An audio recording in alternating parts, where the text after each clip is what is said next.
সোমবার প্রদেশ বিজেপি কার্যালয়ে প্রধানমন্ত্রীর কল্যাণে রাজ্যে যে উন্নয়নের ধারা বইছে তাতে অনুপ্রাণিত হয়ে পিপল কংগ্রেস সভাপতি সহ পুরো দল যোগ দিলেন পদ্ম শিবিরে।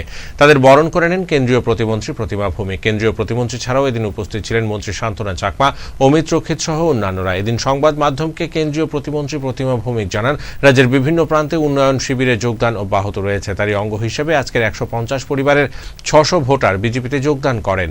তাছাড়া যাদের হাত ধরে আজকের এই যোগদান পর্ব সম্ভব হয়েছে তাদেরকে ধন্যবাদ জানানোর পাশাপাশি যারা যোগদান করেছেন তাদের সকলকে স্বাগত জানিয়েছেন কেন্দ্রীয় প্রতিমন্ত্রী। ভারতীয় জনতা পার্টিতে লাগাতার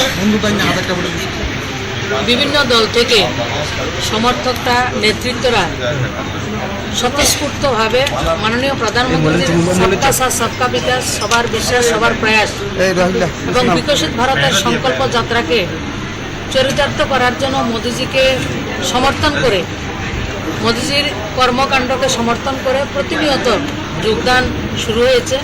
আজকে পিপলস পার্টির বিভিন্ন কর্মকর্তাগণ 6 জন নেতৃত্বে 150 পরিবারের 600 ভোটার রাজ্যের বিভিন্ন জায়গা থেকে আজকে ভারতীয় জনতা পার্টির মূল কার্যালয়ে এসে ওনারা ভারতীয় জনতা পার্টিতে যোগদান করেছেন। মোদিজির যে বিকশিত ভারতের সংকল্প যাত্রাকে 2047 সালে ভারতবর্ষকে সবচেয়ে সমৃদ্ধশালী বিকাশশীল রাষ্ট্র, বিকশিত রাষ্ট্র নির্মাণ করার যে যাত্রা, সেটাতে ওনারা অংশগ্রহণ করার জন্য এসেছেন।